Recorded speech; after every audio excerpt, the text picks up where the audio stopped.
τι είμαστε σήμερα εδώ?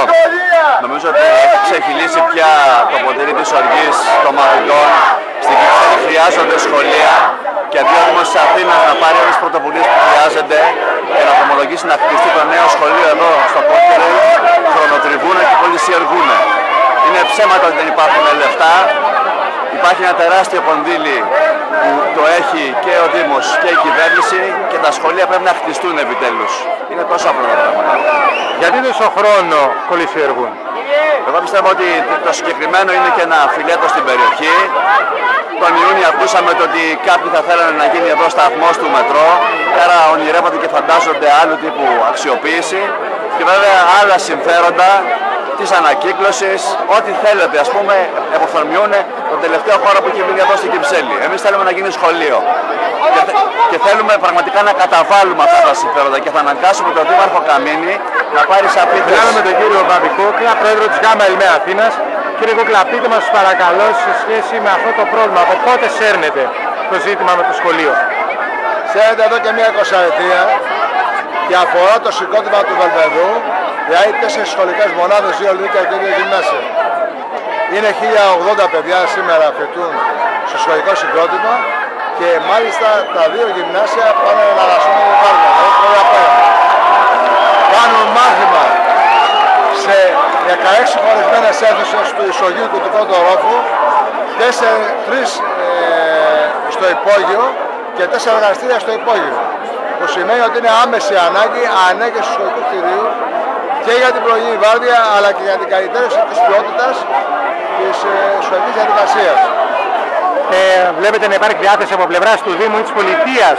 Ο Δήμος έχει πάρει επανειλημμένες αποφάσεις, θα γνωρίζετε, έχει πάρει επανειλημμένες αποφάσεις ομόφωνες για την ανέγερση του σχολικού κτηρίου στο οικόπεδο αυτό που βλέπουμε πίσω μας.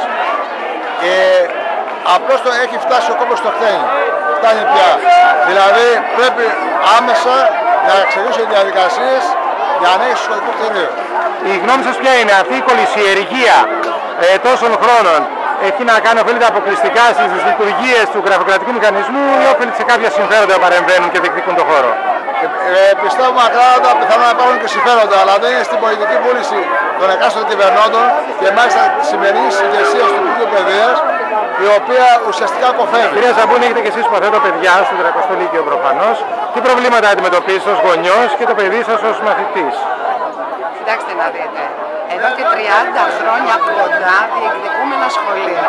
Ανταυτού έχουμε αίθουσα στο 3ο υπόγειο, έχουμε αίθουσα ύψους 1,80 για μαθητές ύψους 1,87 που μπαίνουμε σκυμμένο κεφάλι και βγαίνουμε σκυμμένο κεφάλι. Κανένας δεν μπορεί όχι να εγγυηθεί για την ασφάλειά τους, αλλά ούτε να φέρει τη συζήτηση εκεί, γιατί όλοι φαντάζονται τι θα γίνει, έτσι και σημαίνει το παράμετρο ότι θα έχουμε να μην ολοκληρώσει την πρόταση καλύτερα. Το τι είναι η διπλοβάρδια και το τι συζητάμε στο τέλος του 2011 για διπλοβάρδια και το πόσο αντιπαιδαγωγική έχουν άπαντες αποφανθεί γι' αυτό, αλλά πέραν τους ειδικούς, οι ίδιοι γονείς δεν μπορούν να ρυθμίσουν τη ζωή τους. Παιδιά αργά, εξοντωμένα γυρίζουν σπίτι τους, μέχρι και ύποπτη διπλοβάρδια για υπνίες είναι από τους επιστήμονες. Τι πιο, όχι λογικό,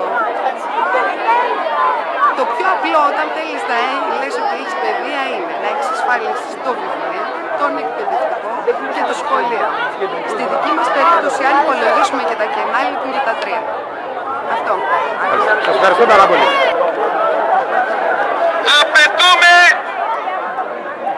επί της ευκαιρίας σήμερα βιβλία για όλους τους μαθητές και για όλους τους καθηγητές.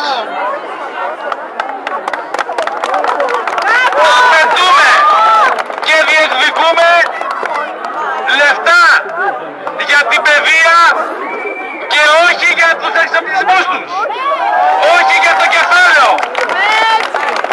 Θέλουμε λεφτά γιατί η παιδεία χτίζεται σε οικονομικές βάσεις. Θέλουμε παιδεία γιατί εμείς οι πατεράδες σας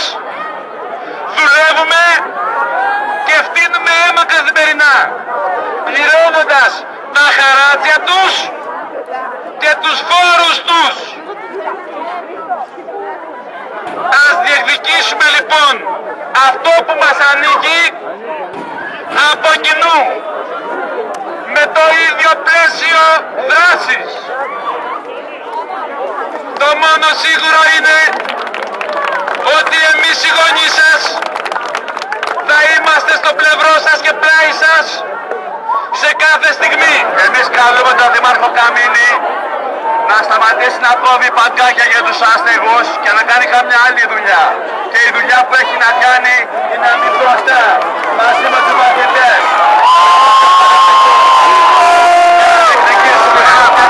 Δίνουν πολλά δισεκατομμύρια και όλα πάνε στους τραπεζίτες.